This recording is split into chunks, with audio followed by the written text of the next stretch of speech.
Dear students, welcome to TOS Academy. വിവിധ teacher eligibility ടെസ്റ്റുകൾക്ക് വേണ്ടി prepare ആയിക്കൊണ്ടിരിക്കുന്നവരാണോ നിങ്ങൾ?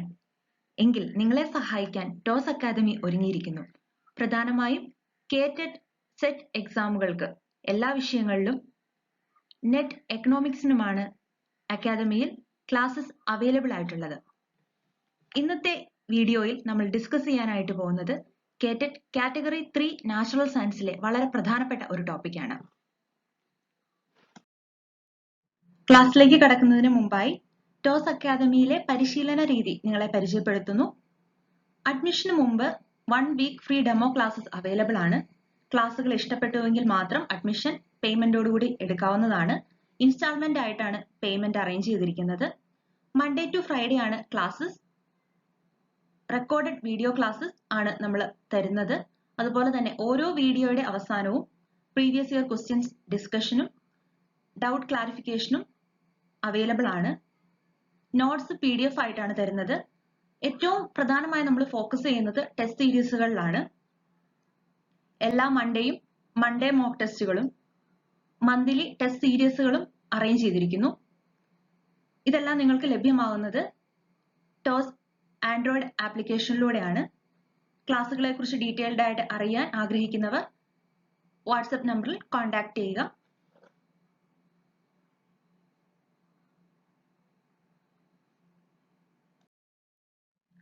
ബയോഡൈവേഴ്സിറ്റി കൺസർവേഷൻ മുൻ വർഷങ്ങളിൽ ചോദ്യങ്ങൾ ലഭിച്ചുകൊണ്ടിരിക്കുന്ന ഒരു ചാപ്റ്റർ ആണ് ബയോഡൈവേഴ്സിറ്റി കൺസർവേഷൻ. എന്താണ് ബയോഡൈവേഴ്സിറ്റി?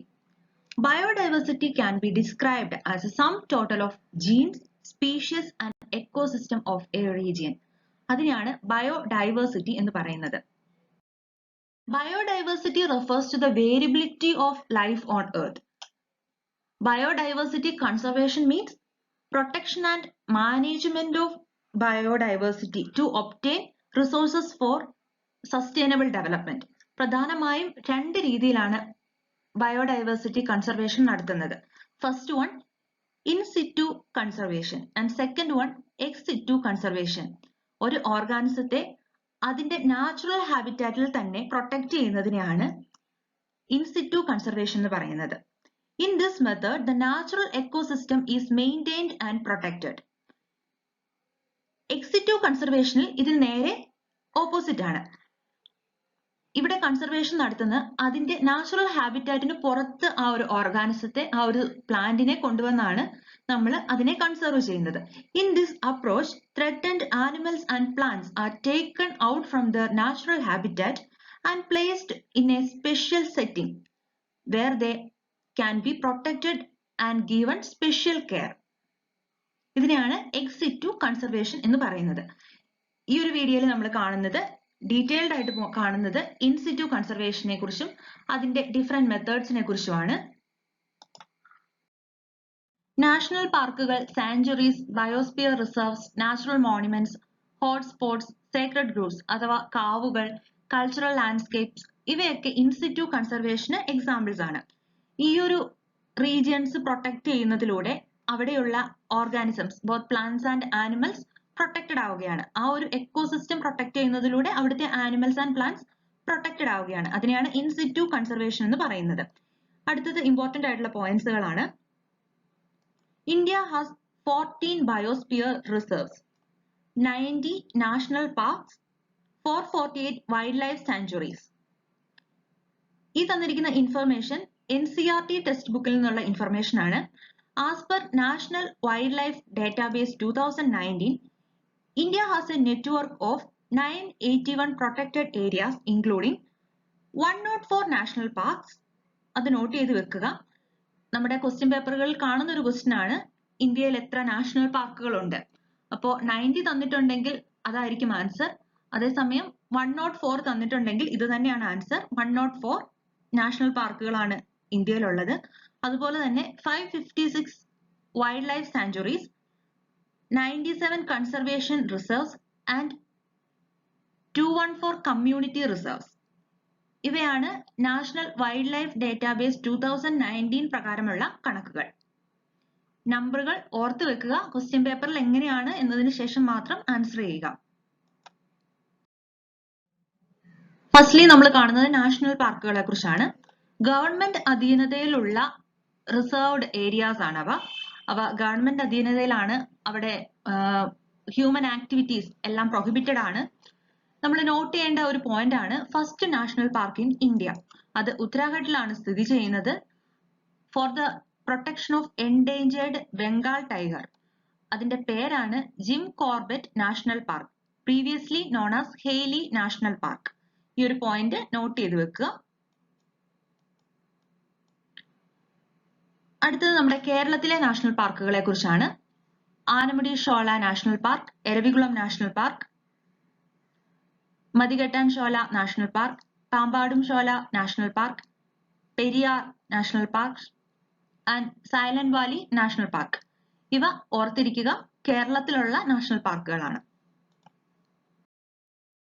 കേറ്ററ്റ് എക്സാമിൽ നാഷണൽ പാർക്കുകളെ കുറിച്ച് ക്വസ്റ്റ്യൻസ് കണ്ടിട്ടുണ്ട്. കഴിഞ്ഞ നവംബർ 2019 ക്വസ്റ്റ്യൻ പേപ്പറിൽ നാഷണൽ പാർക്കുകളെ കുറിച്ച് ക്വസ്റ്റ്യൻസ് ഉണ്ടായിരുന്നു.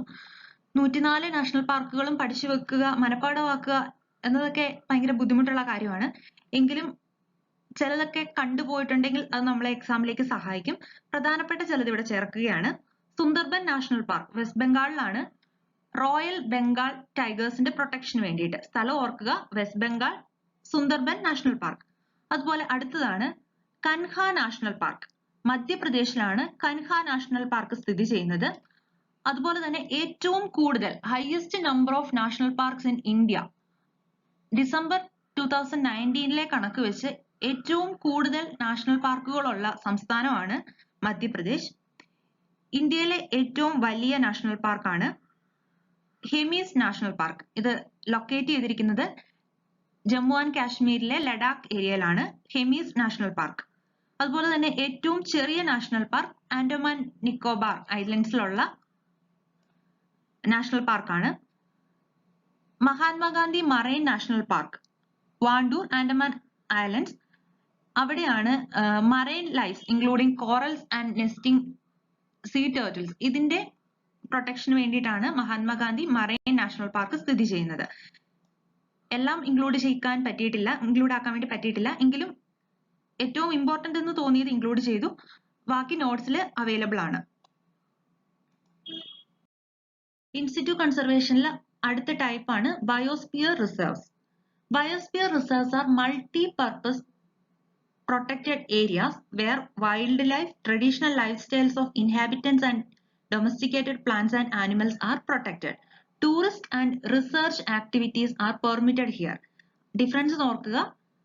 ആദ്യം കണ്ട നാഷണൽ പാർക്കിൽ എല്ലാം പ്രൊഹിബിറ്റഡ് ആണ്, ഹ്യൂമൻ ആക്ടിവിറ്റീസ് അവിടെ പ്രൊഹിബിറ്റഡ് ആണ്. But in the case of biosphere reserves അവിടെ ടൂറിസ്റ്റ്, റിസർച്ച് ആക്ടിവിറ്റീസ് ഇതൊക്കെ പെർമിറ്റഡ് ആണ്. സ്ട്രക്ചർ ഓഫ് ബയോസ്ഫിയർ റിസർവ്സ്, അതിനൊരു കോർ ഏരിയ ഉണ്ട്, ഒരു ബഫർ സോൺ ഉണ്ട്, ഒരു ട്രാൻസിഷൻ സോൺ ഉണ്ട്.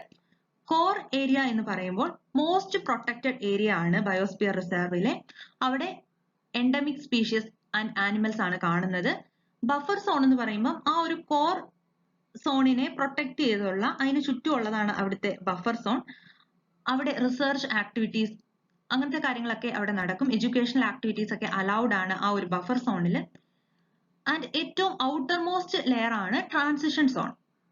ഓർക്കുക, ബയോസ്ഫിയർ റിസർവിന് സ്ട്രക്ചറിൽ 3 കാര്യങ്ങളാണുള്ളത്. ഏറ്റവും പ്രൊട്ടക്റ്റഡ് ആയിട്ടുള്ള എൻഡമിക് സ്പീഷീസും പ്ലാന്റ്സും എല്ലാം പ്രസന്റ് ആയിട്ടുള്ളതാണ് അതിന്റെ കോർ ഏരിയ. അതിന് പുറത്താണ് ബഫർ സോൺ. അവിടെയാണ് study, research, limited tourism, fishing ഇതൊക്കെ പോസിബിൾ ആയിട്ടുള്ള പെർമിറ്റഡ് ആയിട്ടുള്ള ഏരിയ ആണ് ബഫർ സോൺ.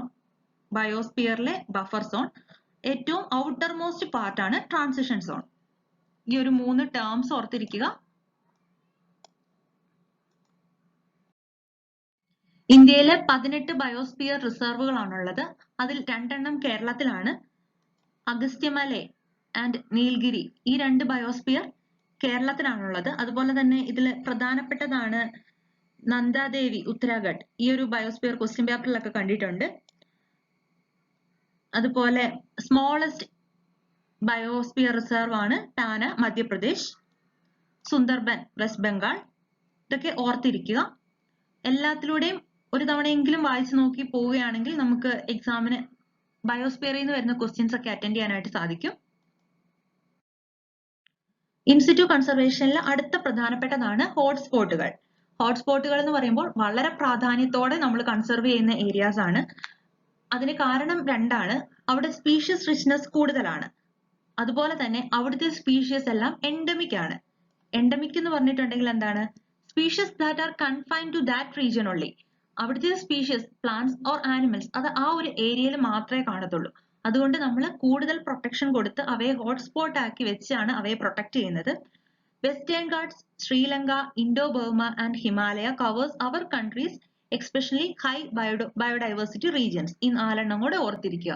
നമ്മുടെ റീജിയനിലുള്ള ഹോട്ട്സ്പോട്ടുകളാണ് western Ghats, Sri Lanka, Indo Burma and Himalaya. Biological ഡൈവേഴ്സിറ്റിയുമായി ബന്ധപ്പെട്ട ക്വസ്റ്റ്യൻസ് ആയി വന്നിട്ടുള്ളതും വരാൻ ചാൻസ് ഉള്ളതുമായ കുറച്ചുകൂടി പോയിന്റ്സ് ഇൻക്ലൂഡ് ചെയ്യാമെന്ന് വിചാരിക്കുന്നു.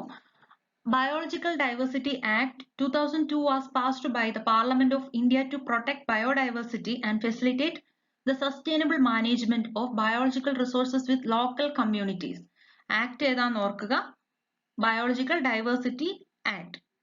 Year 2002 ആണ്. എന്തിനു വേണ്ടിയാണെന്നും കൂടെ not ചെയ്തിടുക. Next point, the International Day for Biological Diversity. May 22nd ആണ് International Day for Biological Diversity. Then അടുത്ത പോയിന്റ്, Environment Protection Act അഥവാ EPA Act വന്ന ഇയർ ആണ് 1986.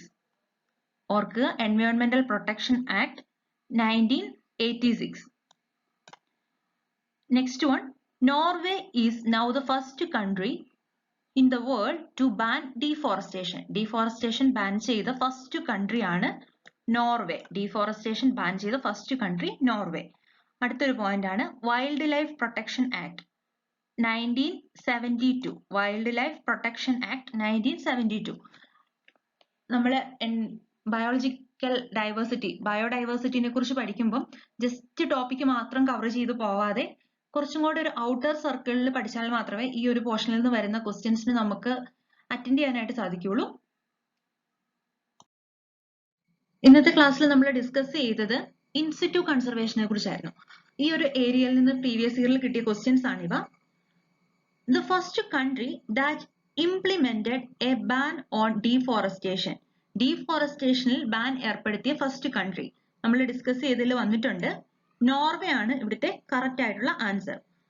അടുത്ത ക്വസ്റ്റ്യൻ ആണ്, in the biosphere reserve at Uttarakhand. ഉത്തരാഖണ്ഡിലെ ബയോസ്ഫിയർ റിസർവ് ഏതാണ്? ഏത് രീതിയിലാണ് ഈ ഒരു ഏരിയയിൽ നിന്ന് ക്വസ്റ്റ്യൻ വരുന്നതെന്ന് മനസ്സിലായിട്ടുണ്ടാവും. ഇപ്പോൾ നമ്മൾ ആ ഒരു 18 ബയോസ്ഫിയർ റിസർവുകളിലൂടെയും കണ്ണോടിച്ചെങ്കിൽ മാത്രമേ നമുക്ക് ഇങ്ങനെയുള്ള ക്വസ്റ്റ്യൻസിന് ആൻസർ ചെയ്യാൻ വേണ്ടി പറ്റുള്ളൂ. ഇവിടെ 4 ഓപ്ഷൻസ് തന്നിട്ടുണ്ട്. നന്ദാദേവി ബയോസ്ഫിയർ റിസർവ് ആണ് ഇതിന്റെ കറക്റ്റ് ആയിട്ടുള്ള ആൻസർ. അടുത്ത ക്വസ്റ്റ്യൻ ആണ്, The Government of India has passed Environmental Protection Act EPA in years. 4 years ഇവിടെ തന്നിട്ടുണ്ട്. ഇതിലെ കറക്റ്റ് ആയിട്ടുള്ള ഓപ്ഷൻ 1986 ആണ്. അടുത്ത question, number of national parks in India. Options 90, 40, 60, 58. നമ്മൾ ഓൾറെഡി ഇതൊന്ന് പറഞ്ഞതാണ്. നമ്മൾ NCERT ടെക്സ്റ്റ് ബുക്കുകൾ റെഫർ ചെയ്യുമ്പോൾ നമുക്ക് 90 എന്ന ഓപ്ഷൻ ആണ് കാണാൻ സാധിക്കുന്നത്. അത് അപ്ഡേറ്റഡ് ആയിട്ടുള്ള ഒരു ഇൻഫർമേഷൻ അല്ല. ഇപ്പോൾ ആൻസറിൽ ഈ ഓപ്ഷൻസ് മാത്രമാണെങ്കിൽ നമുക്ക് 90 ആണ് ഏറ്റവും സ്യൂട്ട് ആയിട്ടുള്ള ആൻസർ. 104 എന്നൊരു ഓപ്ഷൻ ഉണ്ടെങ്കിൽ നമ്മൾ അതായിരിക്കും ആൻസർ ചെയ്യേണ്ടത്. ലേറ്റസ്റ്റ് കണക്കുകൾ വെച്ച് ഇന്ത്യയിലെ നാഷണൽ പാർക്കുകളുടെ എണ്ണം 104 ആണ്. ബയോഡൈവേഴ്സിറ്റിയിലെ വളരെ പ്രധാനപ്പെട്ട ഒരു ഏരിയ തന്നെയാണ് ഇൻസിറ്റു കൺസർവേഷൻ. ഇൻസിറ്റു കൺസർവേഷനെ കുറിച്ച് അവൈലബിൾ ആയിട്ടുള്ള പോയിന്റ്സ് നമ്മൾ ആഡ് ചെയ്തിട്ടുണ്ട്. അടുത്ത ക്ലാസ്സിൽ നമ്മൾ എക്സിറ്റു കൺസർവേഷൻ അതുമായി ബന്ധപ്പെട്ട ചോദ്യങ്ങളായിരിക്കും ഡിസ്കസ് ചെയ്യുന്നത്. ക്ലാസ്സിനെ കുറിച്ച് അറിയാനും ജോയിൻ ചെയ്യാനും ആഗ്രഹിക്കുന്നവർ ഈ നമ്പറിൽ കോൺടാക്ട് ചെയ്യുക.